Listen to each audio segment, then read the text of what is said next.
Hello, everybody. Welcome back to Political Excess. Today, let's cover the upcoming primary for New York, which is on Tuesday, August 23rd.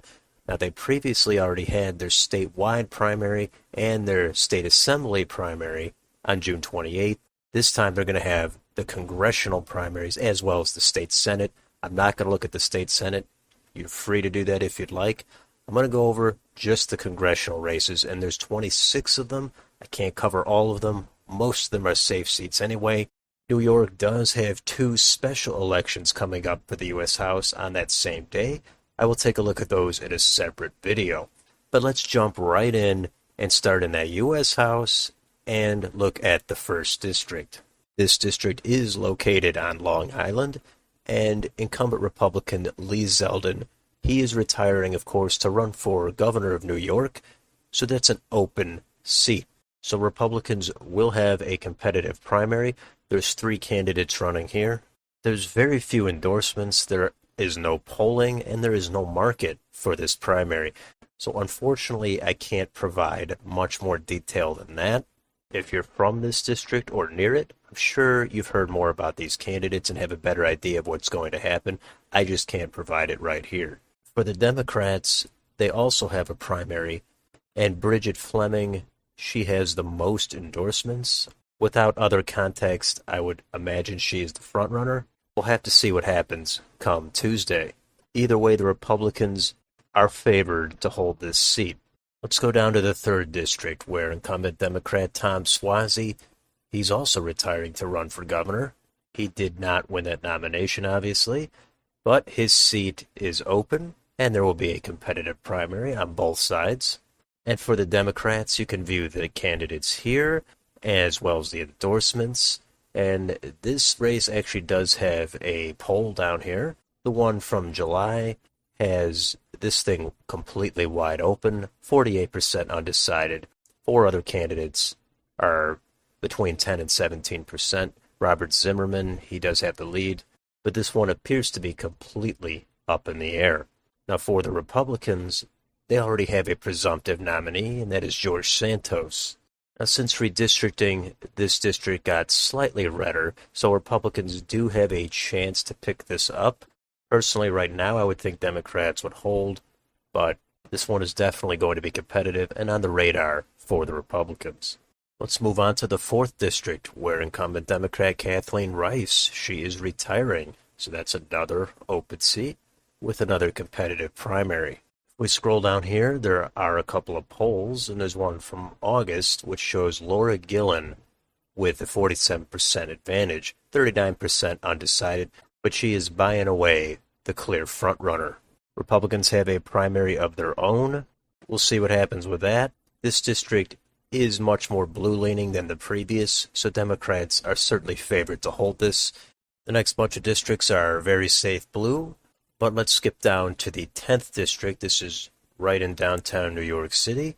This is an open seat. A lot of Democrats battling it out.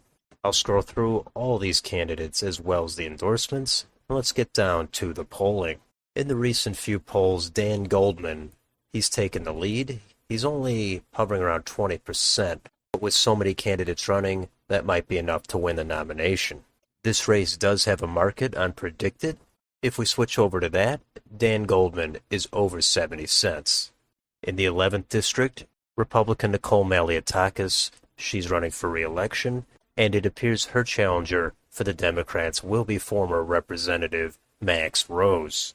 But I don't think he really has much of a chance outside of extraordinary circumstances. Let's go on to the 12th District. This is the big district everyone is going to be watching, along with that 10th District. This has 2 very long-term Democratic incumbents, Carolyn Maloney and Jerry Nadler. They have been redistricted into the same district, so they have to get through a primary, and it's only going to be one winner. They both have a ton of endorsements, and there is polling for this race. Back a few months ago, it looked like Carolyn Maloney was going to be the frontrunner. It has flipped, though, now, and Jerry Nadler, he appears to be in position to win nomination. Let's move on to the 17th District, where Democrat Sean Patrick Maloney, he's battling it out with a more progressive challenger. However, the polling here, as well as the market shows, he's very likely to win nomination. On the Republican side, they appear to have State Rep Michael Lawler, who's going to be their nominee. There is one Republican poll here that does show Michael Lawler beating the Democratic candidate. This is a D+7 district on 538, so unless this is a really big red wave, the Democrats should be able to hold on to this seat.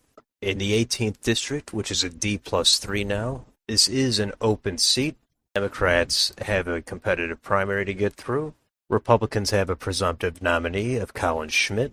And in November, this will be a competitive district. It's all going to depend on who has the momentum. In the 19th district, Democrats will have a primary there to take on Republican Mark Molinaro, who's running in that special election to finish the remainder of the term in the 19th district. In the 22nd district, that's an open seat as Republican John Katko, he's retiring. So there will be primaries on both sides. It's a D+2 district. It will be competitive in the fall, so we'll see what happens on Tuesday. In the 23rd district, that is the southwest part of the state, it's a deep red district. That will be an open seat. Republicans have a competitive primary between Nick Langworthy and Carl Palladino. The polls do show it close here between the two, so we will find out who the winner is on primary day. And the two remaining districts are either red or blue. Doesn't appear anything notable enough to mention about the primaries or the general. So that is an overview of the New York congressional races. Let me know down below in the comments which of these are you most interested in. And if you enjoy this channel, please like, share, and subscribe. Thank you for watching, and I'll see you on the next video.